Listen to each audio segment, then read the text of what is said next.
Hello students, আমি রিমি মণ্ডল এবং তোমরা দেখছো র্যাঙ্ক আপ বাই রিমি। দেখো, আমি যেমনটা প্রমিস করেছিলাম যে জিকে মানে স্ট্যাটিক জিকের ওপরে আমি একটা প্র্যাকটিস সেট নিয়ে আসছি এবং যে প্র্যাকটিস সেটের মধ্যে কিন্তু এটা চলবে এবং এই প্র্যাকটিস সেটের মধ্যে কিন্তু প্রচুর ভালো ভালো কোশ্চেন আমি দিয়ে রেখেছি, যে কারণে আমার মনে হয় তোমরা যারা এই প্র্যাকটিস সেটটা করছো তাদের পরীক্ষায় অনেক অনেক হেল্প হবে। শুধুমাত্র এটা WB SSC group C group D বা আপকামিং যে কলকাতা পুলিশ কনস্টেবল সেই জন্য শুধু নয়, এই প্র্যাকটিস সেটটা এমনই একটা প্র্যাকটিস সেট, এত সুন্দর একটা প্র্যাকটিস সেট আমি তৈরি করছি, প্রত্যেক দিন পার্ট 1 পার্ট 2 পার্ট 3 এরকম করে আসবে, যে প্র্যাকটিস সেটটা তোমাকে আপ টু এসএসসি লেভেল অবধি তোমাকে অনেক হেল্প করবে। ঠিক আছে, তো তোমার তোমার যাদের যাদের মনে হচ্ছে স্ট্যাটিক জিকেতে সমস্যা, যাদের যাদের মনে হয় ঠিক সেই কোশ্চেনগুলো পারি না, যে ইউনিক কোশ্চেনগুলো পরীক্ষায় দেয়, 25টার মধ্যে 20টা কোশ্চেন 15টা কোশ্চেন পারি, অথচ শেষ 5টা প্রশ্ন বুঝেই উঠতে পারি না যে এগুলো কোথার থেকে দিয়েছে, সেই স্ট্যাটিকগুলো যেগুলো তুমি পারো না, সেই স্ট্যাটিকগুলোই কিন্তু আমি এই স্ট্যাটিকের প্র্যাকটিস ক্লাসের মধ্যে করাবো, সেই ইউনিক স্ট্যাটিকগুলো। ঠিক আছে, তো অবশ্যই তোমরা প্লেলিস্টটা চেক করবে, সেখানে প্রত্যেকটা ভিডিওস তোমরা ওয়াচ করবে এবং আমি প্র্যাকটিস সেশনের মধ্যে বেশ কিছু কথা বলবো, বেশ কিছু ডেসক্রিপশন দেবো সম্পর্কে, মানে তোমার অপশানস সম্পর্কে, সেগুলো কিন্তু অবশ্যই শুনবে এবং এই ভিডিওতেই মুখস্থ করে যাবে। চ্যানেলটি যদি ভালো লেগে থাকে তাহলে অবশ্যই লাইক কমেন্ট অবশ্যই করবে এবং সাবস্ক্রাইব অবশ্যই করে রাখবে, কারণ তোমাদের জন্যেই এত কষ্ট করা। তোমরা যদি একটা সাবস্ক্রাইব করো এবং ভিডিওগুলোকে যদি শেষ পর্যন্ত দেখো, তাহলে টিচার হিসেবে আমারও মনটা অনেকটা ভালো হয়, আমারও ইচ্ছা করে তোমাদেরকে পড়ানোর। চলো, ফার্দার কথা বাড়াবো না, চলে যাব আমাদের প্রথম প্রশ্নে। প্রথম প্রশ্ন কি বলছে, ভারতের কোন রাজ্যটি মোলাসিস বেসিন নামে পরিচিত? মণিপুর, মিজোরাম, মেঘালয়, নাগাল্যান্ড। মোলাসিস বেসিন, এর সঠিক উত্তর কি এসে যাবে? মোলাসিস বেসিন, এর সঠিক উত্তর এসে যাবে মিজোরাম। ঠিক আছে, মিজোরাম হচ্ছে মোলাসিস বেসিন নামে পরিচিত। ঠিক আছে, তাহলে এটা আমরা অন্যরকম একটা ওয়ার্ড পেলাম, মোলাসিস বেসিন। ঠিক আছে, মিজোরামের কি তোমার রাজধানী কি? মিজোরামের রাজধানী কিন্তু আইজল। এবং এই মিজোরাম যে ভারতবর্ষে প্রথম 100% লিটারেসি পেয়েছে, 100%।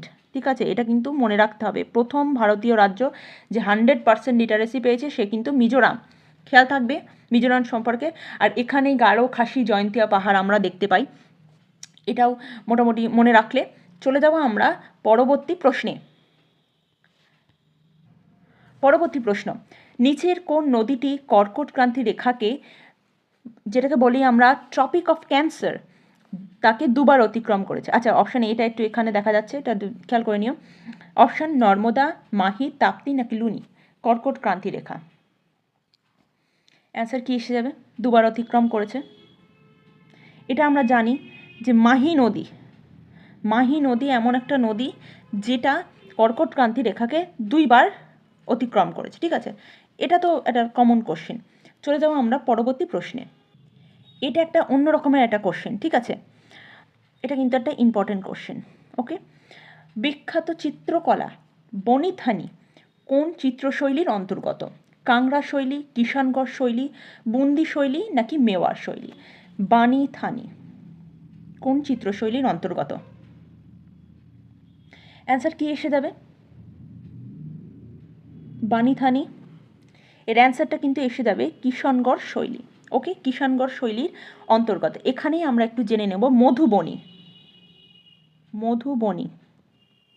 এটা কোথাকার? এটা কিন্তু বিহার।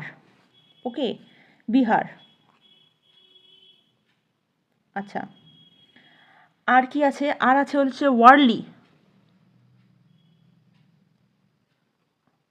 ওয়ার্লি চিত্রশিল্প, মহারাষ্ট্র। ওকে,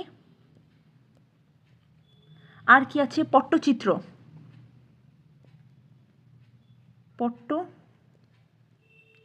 এটা কি আছে? এটা কিন্তু আমাদের পশ্চিমবঙ্গ আছে, সাথে উড়িষ্যাও আছে।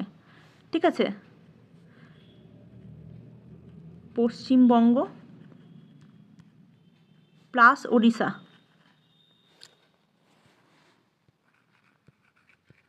ওকে, তাহলে আমরা তিনটে কিন্তু এখানে পেয়ে গেলাম। ওকে, যে মধুবনী বিহার, ওয়ার্লি মহারাষ্ট্র, পট্টচিত্র পশ্চিমবঙ্গ বা উড়িষ্যা। আর একটা হয় কলমকারি, যেটা আমরা কলমকারি যে চুড়িদার টুড়িদার পরে না, সেটা কিন্তু হচ্ছে অন্ধ্রপ্রদেশ। ব্যাপারটা যেন মনে থাকে। চারটে তাহলে আমি চিত্রশৈলীর নাম বলে দিলাম। চলে যাবো আমরা পরবর্তী প্রশ্নে। 4 নম্বর কোশ্চেন, ভারতের প্রথম রামসার সাইট হিসাবে স্বীকৃতি পেয়েছিল কোনটা? সুন্দরবন ও উলার হ্রদ, চিল্কা হ্রদ ও কেওলাদেও জাতীয় উদ্যান, লোকটাক হ্রদ ও ভেম্বনাথ হ্রদ, চিল্কা হ্রদ ও সুন্দরবন। রামসার সাইট হিসাবে কোনটা পেয়েছিল প্রথম? রামসার সাইট কি জলাভূমি রিলেটেড, যেটা সেটা হচ্ছে রামসার সাইট, তাই তো? কি হবে অ্যান্সার, কি এসে যাবে?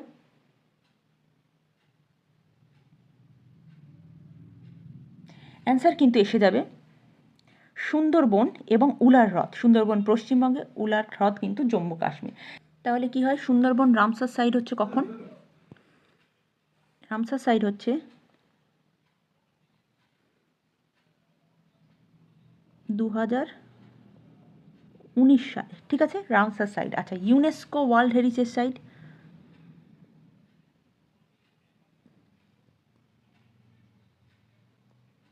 ইউনেস্কো ওয়ার্ল্ড হেরিটেজ সাইট কখন হচ্ছে? এটা হচ্ছে 1987। ওকে, 1987। ইউনেস্কো তো হলো, আর একটা আসে হচ্ছে তোমার ন্যাশনাল পার্ক। আমি NE লিখে দিলাম, NATI, ন্যাশনাল পার্ক। এটা কখন হচ্ছে? এটা কিন্তু হচ্ছে 1984-এ। এই তিনটে সাল যেন গুলিয়ে না যায়, ঠিক আছে? রামসার সাইট হচ্ছে 2019, ইউনেস্কো হলো হচ্ছে 87 এবং ন্যাশনাল পার্ক হলো 84। ওকে, আর এর মধ্যেই একটা কোশ্চেন এসে যায় যে প্রজেক্ট টাইগার, এটা কিন্তু 1973। ওকে, 1973-তে আসছে প্রজেক্ট টাইগার। চলো, এটা বলে দিলাম, মনে থাকবে। চলে যাব আমরা পরবর্তী প্রশ্নে। পরবর্তী প্রশ্ন বলছে, সেবি কত সালে বিধিবদ্ধ বা স্ট্যাটিউটারি ক্ষমতা লাভ করে? SEBI, security exchange board of India. কি হবে অ্যান্সার? বিধিবদ্ধ সংস্থা হিসাবে এর অ্যান্সার কিন্তু এসে যাবে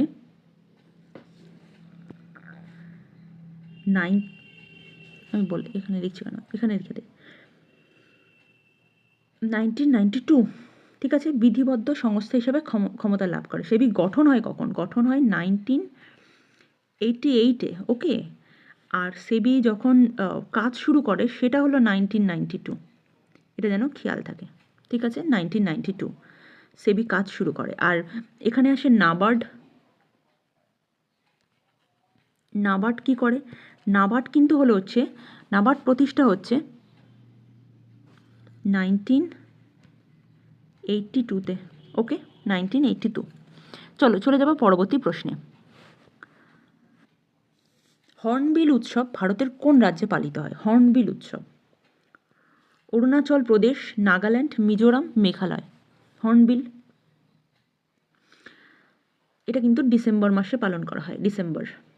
ওকে, তো এর অ্যান্সার কী হিসেবে? এর অ্যান্সার কিন্তু এসে যাবে নাগাল্যান্ডে হর্নবিল উৎসব পালন করা হয় 1 থেকে 10ই ডিসেম্বরের মধ্যে, ঠিক আছে? 10th December. ওকে, আচ্ছা, হর্নবিল উৎসব হলো। আচ্ছা, মিজোরামে হচ্ছে তোমার কি হয়? চাপচারকুট। আমি বলেছিলাম যে কুট শব্দটা দিয়ে মনে রাখবে যে কুটকুট করে রামের জামা, তো চাপচারকুট, এটা খেয়াল থাকবে তো? চাপচারকুট, মিজোরাম, ঠিক আছে? চলো, লোসার হয় অরুণাচল প্রদেশে, ঠিক আছে? আচ্ছা, আমরা এবার চলে যাব পরবর্তী প্রশ্নে। এটা যেহেতু প্র্যাকটিস ক্লাস, তো আমি বেশি তো অত এক্সপ্লেন করতে পারি না, আমি অল্প অল্প এক্সপ্লেন তোমাদের করে দেব। তো তোমরা যদি চাও আমি এর ওপরে থিওরি ক্লাস নিয়ে আসি স্ট্যাটিক জিকের ওপরে, তাহলে আমাকে নিচে কমেন্ট সেকশনে জানাও। আমি স্ট্যাটিক জিকে যখন পড়াবো, আমি কিন্তু একদম কি বলবো, ট্রিক্সের মাধ্যমে পড়াই। ট্রিক্সের মাধ্যমে আমি সবসময় স্ট্যাটিক পড়াতে বিশ্বাস করি, তো সেইভাবেই কিন্তু আমি পড়াবো, তো তোমরা যদি চাও যে স্ট্যাটিকের থিওরিটিক্যাল ক্লাস করতে, সম্পূর্ণ ফ্রিতে আমি তোমাদেরকে ইউটিউবে পড়িয়ে দেবো। চলো নেক্সট কোশ্চেন, নিচের কোনটিকে সাদা কয়লা বলা হয়? ইউরেনিয়াম, জলবিদ্যুৎ, সৌরশক্তি নাকি প্রাকৃতিক গ্যাস? সাদা কয়লা কাকে বলা হয়? অ্যান্সার এসে যাবে জলবিদ্যুৎকে। ঠিক আছে, জলবিদ্যুৎকে বলা হয় সাদা কয়লা। আর সানরাইজ ইন্ডাস্ট্রি কাকে বলা হয়? পেট্রো রসায়ন শিল্পকে সানরাইজ ইন্ডাস্ট্রি বলা হয়। চলে যাবো আমরা পরবর্তী। দেখো বলতে বলতে আমি যেটা বললাম, বলতে বলতে দেখো তোমাদের কোশ্চেন চলে এসছে। আমি বলি না যে আমি মুখে যেটা বলবো সেটার দাম হাজারো, বলতে বলতেই চলে এসে। চাপচারকুট কোন রাজ্যের একটি গুরুত্বপূর্ণ উৎসব? মিজোরাম, সিকিম, ত্রিপুরা, মণিপুর। যারা আগের কোশ্চেনটা ভালোভাবে শুনে এসছো তারা এর অ্যান্সারটা পেয়ে যাবে। কিন্তু আমি এক্ষুনি বললাম এর অ্যান্সার হয়ে যাবে মিজোরাম, তাই তো? মিজোরাম হয়ে যাবে এর সঠিক উত্তর। সিকিমে লোসার এবং লুসুং,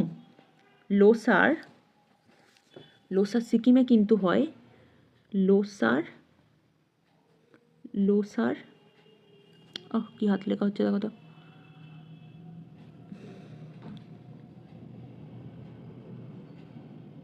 লোসার আর লুসুং, খুব ইম্পর্টেন্ট। ঠিক আছে, লোসার আর লুসুং। ত্রিপুরায় হলো কাচ্চি পূজা।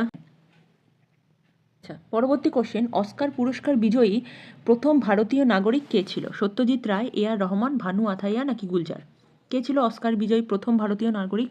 অ্যান্সার এসে যাবে, কি এসে যাবে অ্যান্সার? অ্যান্সার এসে যাবে ভানু আথাইয়া। আচ্ছা, ভানু আথাইয়া কোন কোন কোন সিনেমার জন্য অস্কার পেয়েছিল? গান্ধী সিনেমার জন্য। আচ্ছা আচ্ছা, কত সালে তিনি অস্কারটা পেয়েছেন? তিনি অস্কার পেয়েছেন 1983-তে। কততম একাডেমি অ্যাওয়ার্ডস, মানে অস্কার অ্যাওয়ার্ডস? 55তম একাডেমি অ্যাওয়ার্ডস, তাই তো? গান্ধী মুভির জন্য উনি পেয়েছেন। এবং সত্যজিৎ রায় কত সালে পেয়েছিল অস্কার? তিনি পেয়েছিলেন কিন্তু 1992-তে। ঠিক আছে, খেয়াল থাকে যেন। চলে যাবো আমরা পরবর্তী প্রশ্নে। অরুন্ধতী রায় তার কোন উপন্যাসের জন্য ম্যান বুকার পুরস্কার জয় করেছিলেন? The ministry of utmost happiness, the god of small things, the inheritance of loss নাকি clear light of the day? কোন পুরস্কার, কোন বইটার জন্য পেয়েছিল? এর অ্যান্সার কিন্তু এসে যাবে গড অফ স্মল থিংস। ঠিক আছে, option number B, God of small things. চলে যাব আমরা পরবর্তী প্রশ্নে। ভারতের উচ্চতম জলপ্রপাত কুঞ্চিকল কোন নদীর ওপর অবস্থিত? সারাবতী, বারাহি, নর্মদা নাকি কাবেরী? উচ্চতম জলপ্রপাত কুঞ্চিকল। কি অ্যান্সার এসে যাবে? অ্যান্সার কিন্তু এসে যাবে ভারাহি নদীর ওপর, তাই তো? ভারাহি নদীর ওপর। কোন রাজ্যে? কর্ণাটক।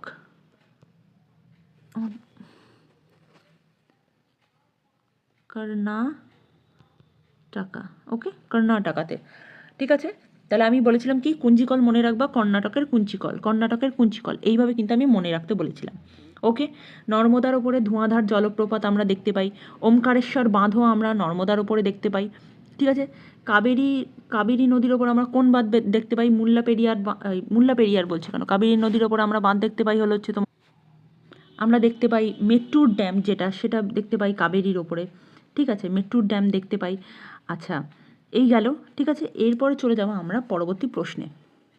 পরবর্তী প্রশ্ন কি বলছে যে কেন্দ্রীয় ড্রাগ রিসার্চ ইনস্টিটিউট CDRI কোথায় অবস্থিত?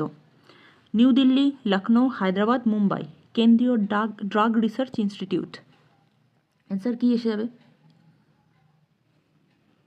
এটা কিন্তু অবস্থিত লখনৌতে। ঠিক আছে, এটা মনে রাখবো কি করে? দেখো, মনে থাকে না অনেকের যে কেন্দ্রীয় ড্রাগ রিসার্চ সেন্টার। দেখো ইউপিতে আছে, তো ইউপিতে জনসংখ্যা সবচেয়ে বেশি, তাই তো? সবচেয়ে হাই হলো হচ্ছে ইউপিতে।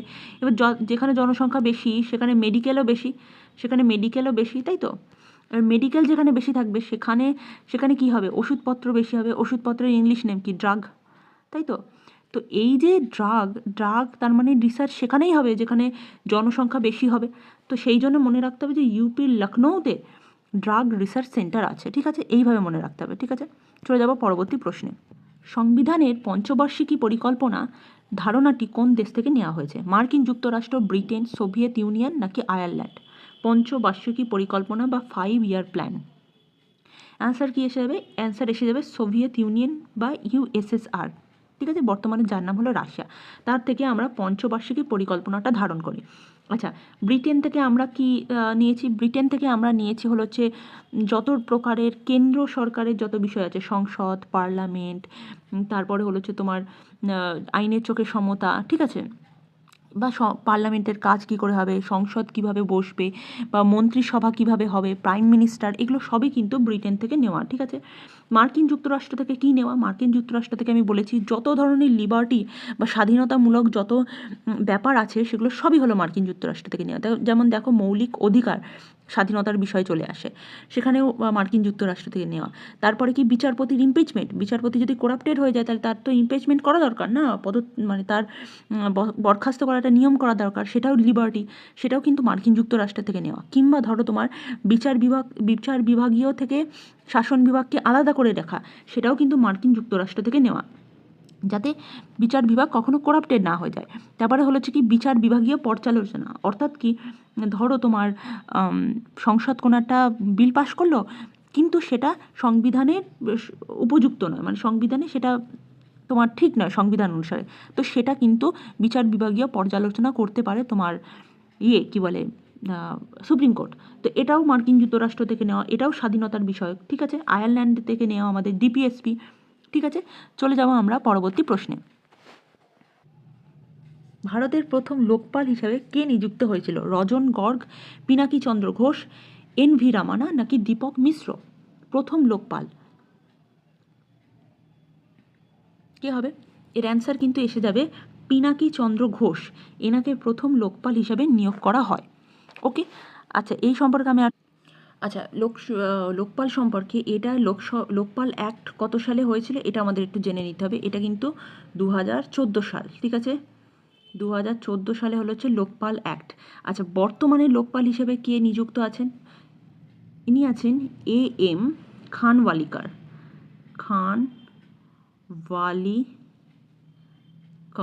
ওকে, এ.এম. খানওয়ালিকার। আচ্ছা, এটা হচ্ছে ইনি অ্যাকচুয়ালি জাস্টিস, একজন সুপ্রিম কোর্টের জাস্টিস ছিলেন, ঠিক আছে। এইটুকুনি কিন্তু আমাদের মনে রাখতে হবে, ঠিক আছে। লোকপাল কী কাজ করে? গভর্নমেন্টের কোনো করাপশানের ইনভেস্টিগেট করে হচ্ছে লোকপাল, বা ইনভেস্টিগেট বলো বা বলতে পারো যে গভর্নমেন্ট যদি কোনো করাপ্টেড কাজ করে সেই জায়গায় কিন্তু প্রশ্ন তোলে এই লোকপাল। ওকে, চলে যাবো আমরা পরবর্তী কোশ্চেনে। তবে এই জিনিসটা কিন্তু ইম্পর্টেন্ট যে এ.এম. খানওয়ালিকার মানে হচ্ছে অজয় মণিকারো খানওয়ালিকার, ঠিক আছে, ইনি কিন্তু বর্তমানে লোকপাল আছে, এটা কিন্তু কারেন্ট অ্যাফেয়ার্স। ওকে, সিএ। চলে যাব পরবর্তী প্রশ্নে। শেয়ার বাজারের সাথে বুল এবং বিয়ার শব্দ দুটি কি নির্দেশ করে? মুদ্রাস্ফীতি, দালালি শুল্ক, শেয়ারের দামের ঊর্ধ্বগতি এবং নিম্নগতি নাকি ব্যাংকের সুদের হার? বুল এবং বিয়ার খুব কমন একটা কোশ্চেন, ডব্লিউবিপিতে হাজারো বার এই কোশ্চেনটা আসে। এর অ্যান্সার কি? বুল ও বিয়ার? এর অ্যান্সার হয়ে যাবে শেয়ারের দামের ঊর্ধ্বগতি এবং নিম্নগতি, ঠিক আছে, ঠিক আছে। এইবারে এখানে একটা কোশ্চেন আসে যে ধরো এইটা একটা কোশ্চেন এসে গেল ক্যান্ডেল চার্ট, ঠিক আছে, ক্যান্ডেল চার্ট, এটাও কিন্তু এই শেয়ার মার্কেটের সঙ্গেই সম্পর্কিত, শেয়ার মার্কেট, ঠিক আছে। ওই দেখো না, অনেকে যখন যারা শেয়ার কেনাবেচা করে তাদের এরম একটা লাইন হয়, তারপর এরম একটা লাইন হয়, নীল লাল দিয়ে একটা এরকম করে লাইন যায় না, এরকম উঠে উঠে উঠে উঠে যায়, ওটা কিন্তু সবই কিন্তু এই ক্যান্ডেল চার্ট বলে, ঠিক আছে। এটা কিন্তু খেয়াল রাখবে, এটা হঠাৎ করে এসে গেল, এই বুল অ্যান্ড বিয়ার অনেক দিন দিচ্ছে, এবার বলে দিল ক্যান্ডেল চার্ট বা গ্রাফ চার্ট, ঠিক আছে, এগুলো কিন্তু সবই এই শেয়ার মার্কেটের সাথে সম্পর্কিত, ঠিক আছে। আচ্ছা, শেয়ার মার্কেট রেগুলেট করে কে? এটা কিন্তু এনএসি আর বিএসসি, ঠিক আছে, রেগুলেট হয় এর দ্বারা। ন্যাশনাল স্টক এক্সচেঞ্জ আর এটা হলো বোম্বে স্টক এক্সচেঞ্জ, এটা পুরনো বেশি আর এটা হচ্ছে নতুন। এখানে কি হয়, এই ন্যাশনাল স্টক এক্সচেঞ্জে কিন্তু প্রথম 50টা লিডিং কোম্পানি আমাদের যা আছে ভারতবর্ষের প্রথম 50টা লিডিং কোম্পানির কিন্তু শেয়ার অ্যাকচুয়ালি যেটা আমরা দেখি না নিফটি 50, এটা দেখি না আমরা নিফটি 50, এটা কিন্তু এই এনএসির দ্বারা নিয়ন্ত্রিত হয়, এনএসি দ্বারা। ঠিক আছে, প্রথম 50টা কোম্পানির চার্ট হলো হচ্ছে এই নিফটি 50, এটাও যেন মনে থাকে। ঠিক আছে, চলে যাবো আমরা পরবর্তী প্রশ্নে। বেশি কোশ্চেন নেই, প্রায় কোশ্চেন হয়ে এসে। তোমার যদি আমার এই পড়ানোটা ভালো লাগে অবশ্যই চ্যানেলটা সাবস্ক্রাইব করো, ভিডিওটি শেষ অবধি দেখো, এবং পরবর্তী কোন কোশ্চেন তুমি কোন ধরনের টপিকে আমাকে কোশ্চেন করতে বলছো সেইটার অবশ্যই জানিও। ঠিক আছে, তো চলো যাব পরবর্তী প্রশ্নে। অলিম্পিক পদক জয়ী প্রথম ভারতীয় মহিলা কে? পিভি সিন্ধু, সাইনা নেহওয়াল, কর্ণ মালেশ্বরী নাকি মেরি কম অলিম্পিক জয়ী? আচ্ছা, কি আমরা মোটামুটি সবাই জানি এটা। অলিম্পিক জয়ী প্রথম ভারতীয় মহিলা হলেন কর্ণ মালেশ্বরী, তাই তো? ইনি ভারোত্তোলনের সাথে সম্পর্কিত, ভার উত্তোলন। ঠিক আছে, ভারোত্তোলন। আচ্ছা, আর প্রথম ভারতীয় পুরুষ বললে কি হবে? পুরুষ বললে কিন্তু কেডি যাদব। ঠিক আছে, কেডি যাদব, তাই তো? কেডি যাদব। আর তোমার যদি বলে অলিম্পিকে গোল্ড, এককভাবে গোল্ড, সেটা কিন্তু অভিনব বিন্দ্রা, অভিনব বিন্দ্রা, তাই তো? আর হলো যে ইনি কত সালে? ইনি 2008 সালের হলো হচ্ছে তোমার বেজিং অলিম্পিকে, মানে বেজিং অলিম্পিকে কিনে ইনি পেয়েছিলেন। আর প্রথম যদি বলা হয় ভারতীয় মানে ভারতীয়দের হয়ে প্রতিনিধি হয়ে কে অলিম্পিকে যোগদান করেছিল প্রথম, সেটা কিন্তু নরম্যাড পিচম্যান, নরম্যাডই লিখে দিলাম। ঠিক আছে, ইনি কিন্তু অ্যাথলেটিক ছিলেন, অ্যাথলেটিক্সে অ্যাকচুয়ালি পার্টিসিপেট করেছিলেন। ঠিক আছে, ছোটো ছোটো করে বলে দিলাম। ঠিক আছে, আচ্ছা, মেরি কম ইনি বক্সার ছিলেন। সাইনা নেহওয়াল ইনি তো হলেন হচ্ছেন ব্যাডমিন্টন প্লেয়ার ছিলেন। পিভি সিন্ধু যিনি প্রথম দুবার অলিম্পিক মেডেল পেয়েছে, দুটো অলিম্পিক মেডেল পেয়েছে। ঠিক আছে, প্রথম ব্যক্তি যিনি ভারতের দুবার মানে এক বছরে দুটো অলিম্পিক পেয়েছেন। ঠিক আছে, মানে একই সেশনে দুটো অলিম্পিক মেডেল জিতে এনেছেন। ওকে, চলে যাব নেক্সট কোশ্চেনে। আর বেশি কোশ্চেন নেই, লাস্টের দিকে চলে এসি। সিয়াচেন হিমবাহ কোন পর্বতশ্রেণীতে অবস্থিত? হিমালয়, কারাকোরাম, পিনপাঞ্জাল নাকি হিন্দুকুশ? সিয়াচেন। অ্যান্সার কি এসে যাবে? সিয়াচেন। অ্যান্সার এসে যাবে কারাকোরাম পর্বতশ্রেণীতে অবস্থিত। ঠিক আছে, চলে যাব পরবর্তী কোশ্চেনে। আর সিয়াচেনই হলো highest battle ground in the world. চলো next question. Reserve bank of India কত সালে জাতীয়করণ হয়? 1935, 37, 1949 নাকি 1950? কত সালে জাতীয়করণ করা হয়? হলো হচ্ছে, এর অ্যান্সার এসে যাবে কি 1989-এ, তাই তো? এবং এর প্রতিষ্ঠা হয় কিন্তু 1935-এ। এই সময় ছিলেন কি অসবর্ন স্মিথ, তাই তো? স্মিথ ছিলেন হচ্ছে গভর্নর, এবং এটা তখন কোথায় ছিল? কলকাতা, তাই তো? কলকাতা। আচ্ছা, চলে যাব নেক্সট কোশ্চেনে। রিজার্ভ ব্যাঙ্ক অফ ইন্ডিয়া, এই আরবিআই কিন্তু আমাদের যে রেপো রেট আর হলো হচ্ছে রিভার্স রেপো রেট, এগুলোকে রেগুলেট করে, এবং 1 টাকার মুদ্রা ছাড়া সব কিছুতেই রিজার্ভ ব্যাঙ্ক অফ ইন্ডিয়ার কিন্তু গভর্নরের সাইন থাকে। 1 টাকার মুদ্রায় শুধুমাত্র কার সাইন থাকে? আচ্ছা, এটা হোমওয়ার্ক। 1 টাকার মুদ্রায় কার সাইন থাকে? ঠিক আছে, কার সাইন থাকে 1 টাকার মুদ্রায়, সেটা আমাকে জানাতে হবে। চৈতি ঘোড়া লোকনৃত্যটি কোন রাজ্যের ঐতিহ্যবাহী নৃত্য? চৈতি ঘোড়া। অ্যান্সার কী এসে যাবে? অ্যান্সার এসে যাবে উড়িষ্যার লোকনৃত্য হলো চৈতি ঘোড়া। ঠিক আছে, চৈতি ঘোড়া উড়িষ্যার লোকনৃত্য, এবং উড়িষ্যি হলো এখানকার প্রধান তোমার কি বলে শাস্ত্রীয় নৃত্য। ওকে, চলে যাবো নেক্সট কোশ্চেনে। কয়না বাঁধ কোন রাজ্যে অবস্থিত? কর্ণাটক, মহারাষ্ট্র, কেরল, তামিলনাড়ু? কয়না বাঁধ। অ্যান্সার কি? অ্যান্সার হয়ে যাবে মহারাষ্ট্র, তাই তো? কয়না নদীর ওপরে কয়না বাঁধ অবস্থিত। কয়না নদী কিন্তু কয়না নদীর ওপর কয়না বাঁধ অবস্থিত। ঠিক আছে, তামিলনাড়ুর কি পেয়েছি? তামিলনাড়ুর কিন্তু একটা বাঁধ পেলাম, কি মেট্টুর বাঁধ, যেটা কাবেরী নদীর ওপর অবস্থিত। ঠিক আছে, কর্ণাটকের একটা পেলাম কি কুঞ্চিকল, কর্ণাটকের না, ওটা জলপ্রপাত পেলাম, তাই তো? কর্ণাটকের কুঞ্চিকল ভাড়াই নদীর ওপর। ঠিক আছে, চলে যাব নেক্সট প্রশ্নে। ভারতের প্রথম বহুমুখী নদী পরিকল্পনা ডিভিসি কোন প্রকল্পের অনুকরণে তৈরি হয়?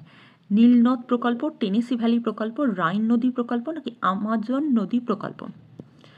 কোন নদীর ইয়েতে ডিভিসি ক্রিয়েট করা হয়? ডিভিসি কত সালে হয়?